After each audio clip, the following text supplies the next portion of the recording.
Ce salopard de prof minable a osé me chasser. Moi, Jo, il va avoir de mes nouvelles. Et Jo, tu n'aurais pas dû agir comme ça avec ton professeur. De quoi je me mêle? Tu n'es qu'un sale vigile qui n'a rien à cirer avec mes... Nous sommes en 2008. Dans de nombreuses familles, du Burkina Faso et même dans plusieurs pays d'Afrique de l'Ouest, les téléviseurs s'allument et une série rassemble toute une génération. L'As du lycée.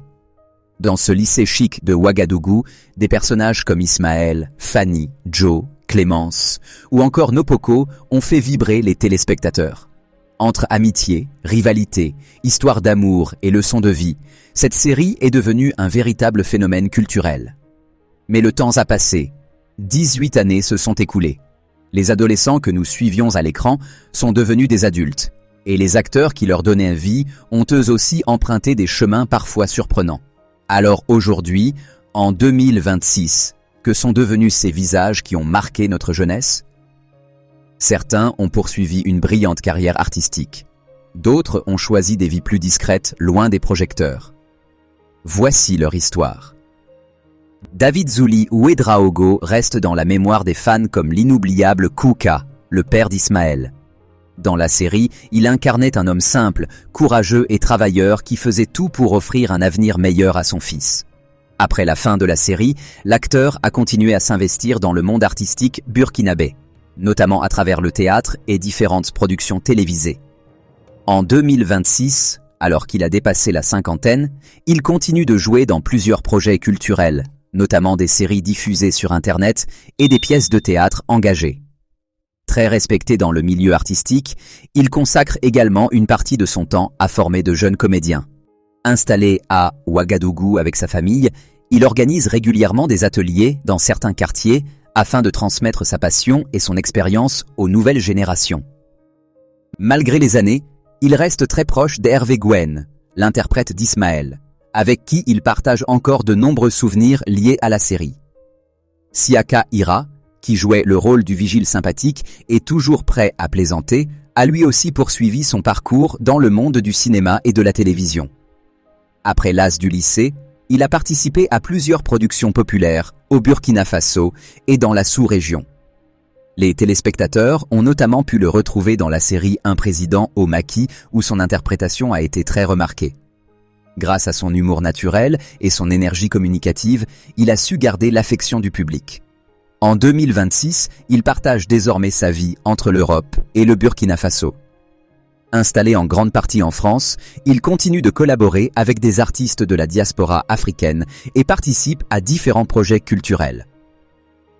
Sur les réseaux sociaux, il amuse encore ses abonnés avec de petites vidéos pleines d'autodérision où il rappelle souvent avec humour son célèbre rôle de gardien. Barthélémy Bouda, celui qui incarnait le proviseur strict mais respecté du lycée, a aujourd'hui pris du recul par rapport au plateau de tournage. Âgé de plus de 65 ans, il profite désormais d'une retraite bien méritée après plusieurs décennies consacrées au théâtre et à la télévision. Toutefois, il reste très impliqué dans la transmission du savoir artistique.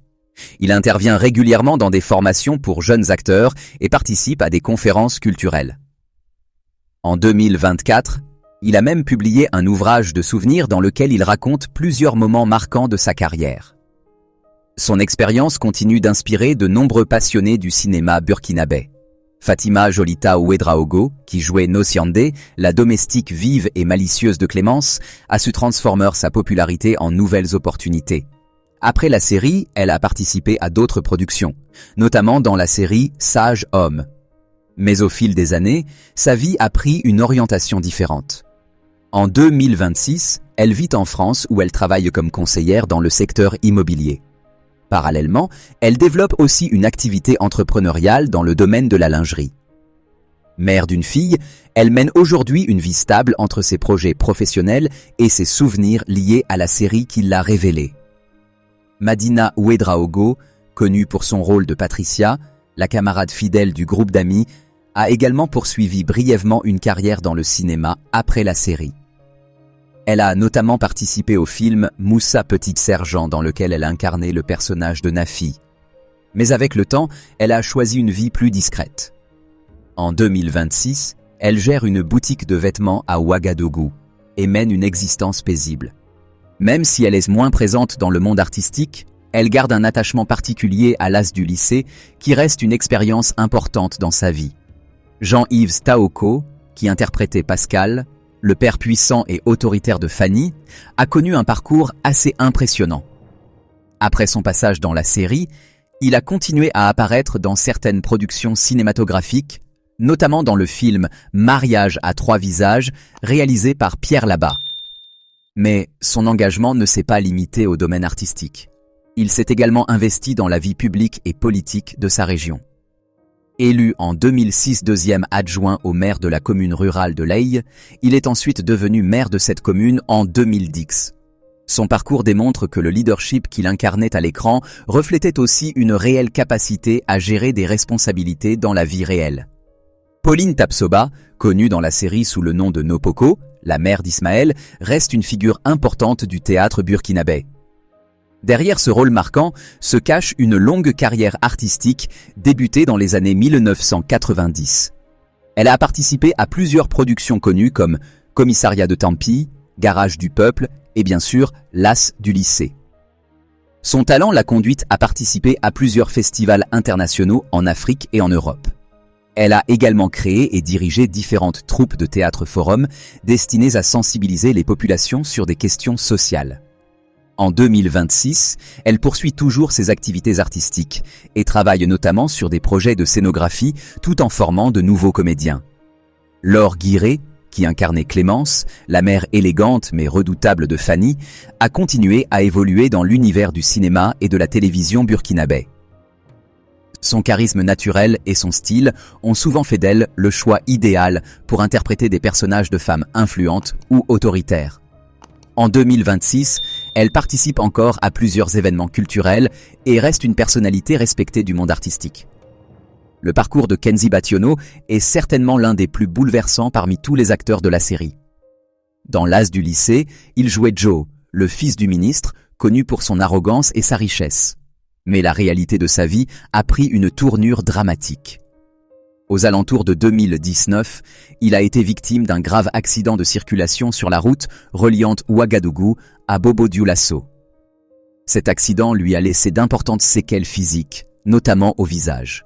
L'épreuve a été extrêmement difficile à vivre, marquée par le regard parfois cruel des autres et une longue période de reconstruction. Malgré tout, Kenzy Bationo a refusé d'abandonner. Il s'est lancé avec détermination dans la production audiovisuelle et a fondé son propre studio appelé Resilience Films. À travers cette structure, il développe aujourd'hui différents projets et soutient de jeunes talents. Très actif sur les réseaux sociaux, il partage souvent son histoire pour encourager les personnes confrontées à des difficultés similaires. Son témoignage est devenu une véritable source de motivation pour de nombreux jeunes. Marie-Ruth Hien, celle qui incarnait Fanny, la jeune fille douce et généreuse de la série, a choisi une trajectoire totalement différente. Après la fin du tournage, elle a quitté le Burkina Faso pour poursuivre des études supérieures en Europe. Elle s'est orientée vers le domaine de la santé et s'est formée dans les soins infirmiers ainsi qu'en santé publique. En 2026, elle travaille toujours dans le secteur médical en Europe. Bien qu'elle mène une vie discrète loin des caméras, elle reste en contact avec certains anciens membres de la série. Enfin, Hervé Gouen, l'interprète d'Ismaël, demeure l'une des figures les plus marquantes de cette aventure télévisuelle. Dans la série, son personnage représentait l'élève brillant venu d'un quartier modeste qui réussissait à s'imposer grâce à son intelligence et sa détermination. Dans la vie réelle, son parcours reflète en partie cette même ambition. Aujourd'hui adulte, il s'est orienté vers la réalisation et la production audiovisuelle. En 2023, il a lancé sa propre société appelée Ismaël Films, spécialisée dans la production de documentaires et de courts-métrages centrés sur la jeunesse et l'éducation. Très suivi sur les réseaux sociaux, il intervient souvent dans des établissements scolaires pour encourager les jeunes à croire en leurs rêves. 18 ans après la diffusion de L'As du lycée, une chose est certaine. Cette série a laissé une empreinte profonde dans la mémoire collective.